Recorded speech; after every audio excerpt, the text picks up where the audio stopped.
Hello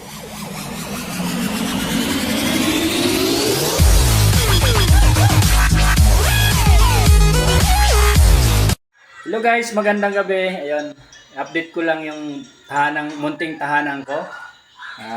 Yung aming dirty kitchen na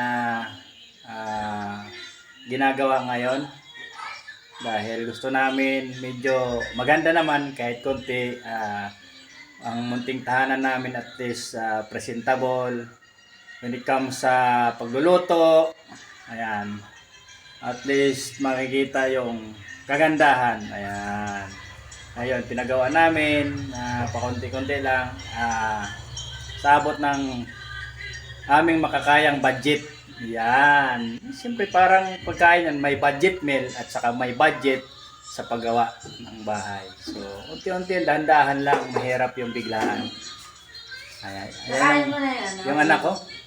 Ayan guys, update ko kayo soon kung anong mangyayari dyan sa bahay, sa dirty kitchen, munting kusina. Yan. Munting kusina, niliibit. Ayan yung kalagayan ng kusina namin ngayon. Ayan. Ayan pa lang po. Naislaban lang pa. Tapos yan. Yung bar counter. Wow. Social bar counter. Malalaman yung update sa mga susunod na kabanata. So yun lang po sa ngayon. Alright. Yan. Konting lang po. Konting paganda. Bye-bye!